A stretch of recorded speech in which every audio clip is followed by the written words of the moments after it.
Even if it's one person and it helps you, that's the one person that I've made this video for. It's like walking into a horror movie.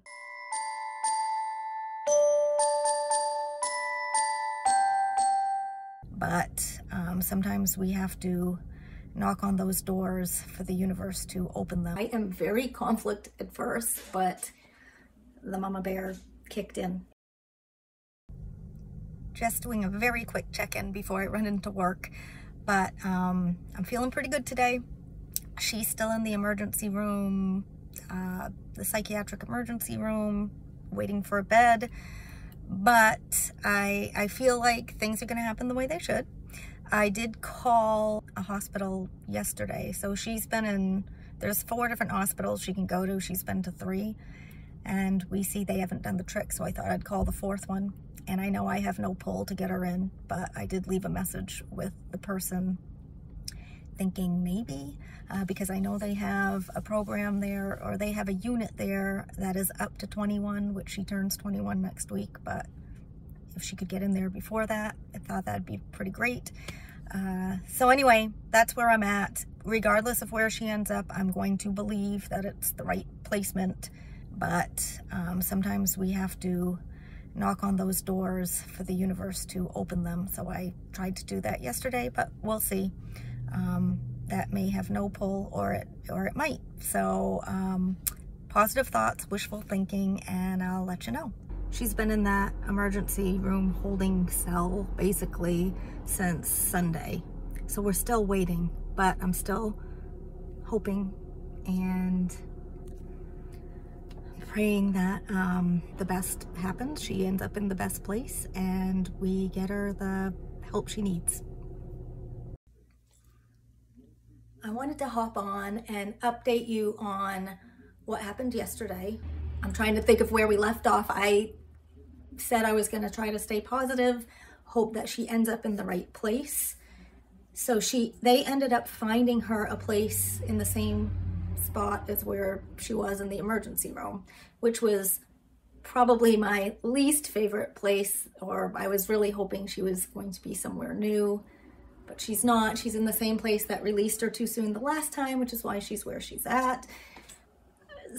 But I took it very well because I had it in my head she's going to be where she should be, so I kept with that. I did call there though and I asked to speak to the head nurse because I had missed a call from the social worker, and I really wanted to get it out what my expectations are, because I feel like I have some rights as the medical guardian and I am her advocate. So I really wanted to make myself clear, and it was quite exhausting because I am very conflict adverse, but the mama bear kicked in, and I've been saying all along to go in there being nice, thinking the best, all of that. And that is, I do believe in that, but I also believe you have to sometimes be assertive to get the care that you want. And again, I wouldn't speak up for myself if it was for me, but this is for her. And I had held quite a bit in, so unfortunately this head nurse heard quite a bit. And I'm just gonna tell you what I said to her, because if there's any parents out there that want to try to navigate the system, it's kind of like what you have to do. And I stated, as the legal guardian, I'd like it I asked if they could put that in the front of her folder, because it seems like nobody remembers when I call over there that they don't treat me like I'm a guardian, that this time around was going to be different. I actually went on a tangent how I really had hoped that she'd be placed somewhere else because of the problems we've had there in the past. I said I didn't like the way that I was treated, so I hope they're not treating her that way. And that the only reason she was back in there is because they kept trying to release her before it was time. And that's what they did. And I said that she would end up back in, and she did.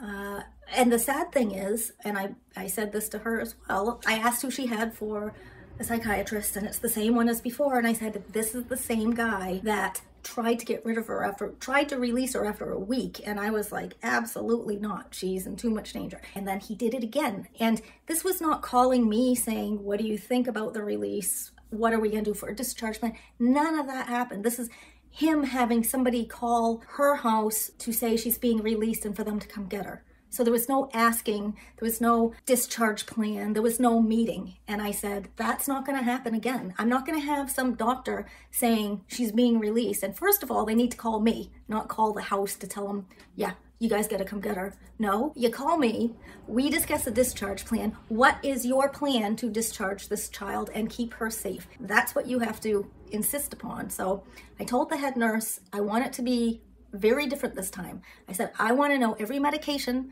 that they are giving her. I said, I don't appreciate the fact that I think they over medicate her, and then they say she's compliant. I said, you guys give her so many drugs until she's drooling, and then you're saying she's compliant when she doesn't even know what she's doing because you guys have overdrugged her. And she's like, well, no, we don't do that. We don't drug people until they drool. And like, you know what I mean. I said, to top it all off, I think you gave her too much lithium because she wasn't taking her lithium during the weekend. You guys wanted her out of there, but she couldn't leave because of her lithium level. So then you guys gave her too much just so that you could release her. And again, this is not putting her needs first. This is putting your needs because you probably have a waiting list for a bed because, quite frankly, it's a horrible system. So there's not enough beds for all these people that need it. And I feel so bad for all these people that do get booted out before it's before they're ready, and you know it's happening all the time, but they don't have the mother there saying do something about, like, I even at one point I said, I'm sorry if I come across as a jerk. I am a mom and I cannot protect her from this illness, but what I can do is advocate for her while she's in the hospital. I want this girl to get help. I don't want this pattern to continue, and this going through the hospital, you know, every few weeks does not work. It's not working. We need to come up with another plan, and I need help. I digress, of course, but she said she was a mom too. She said that she understood. She has 6 kids. She said that she adored. That's one of her favorite patients that she's ever had, which made me, of course, and whether or not she was saying this to make me feel better, I don't know, but it did. And of course, I was able to take a breath and like, well, I appreciate that. I want her to be well taken care of. I know she's difficult in this state of mind, but this girl has so much going for her. She's so smart. She's so beautiful. She's got so much going for her. I said, I'm not going to let her fall through the cracks. I would see too many people falling through the cracks, and she's not going to be one of them. And so anyway, that was the tangent I went on. She assured me that they would start letting me know what they're doing as far as medications, that they would keep me updated, and that the discharge would be involving me and her dad, as it should have been the first time.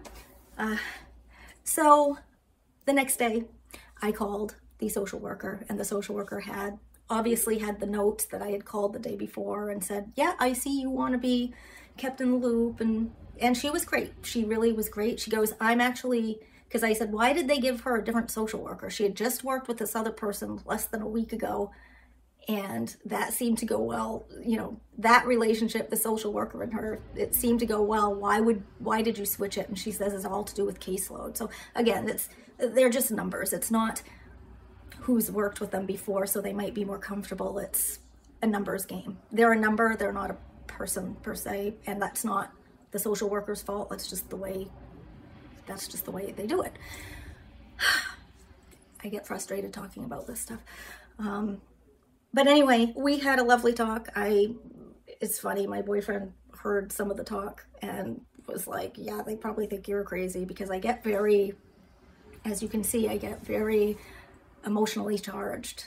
Well, this is my kid. So I had the same talk with her, that I wanted things to go differently, that I want to see more services put in place, because clearly where she's living, they're not protecting her when she is gallivanting on the streets. I looked up some places, and so she said, you know, are you giving me verbal consent? She had to put someone else on the phone to hear, for me to look for other services to put in place on top of the house she's living at, and I said, absolutely. We need to do something because this just, she's not getting it. And a lot of it is going to be her.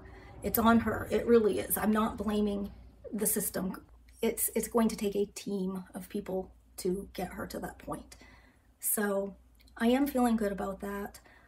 I feel like I got it all out there. I feel like they know my expectations. I'm hoping that this time around is a lot different than the last time.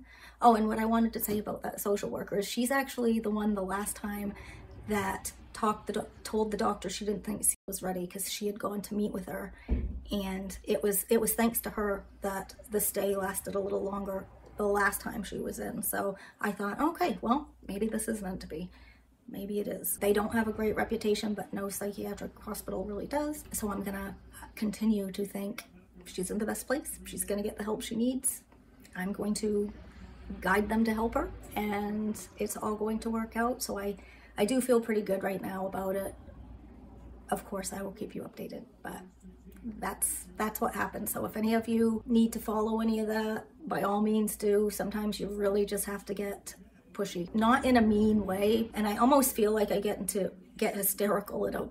I don't know. I think they can feel my passion. They know I'm a mother, and when they deal with her and they can realize that she is a mother also watching that loves her very much, I'd like to think that they can put that together and hopefully treat her the best. I just want them to treat her like they would want their child to be treated, and that's basically how it is. So thanks, guys.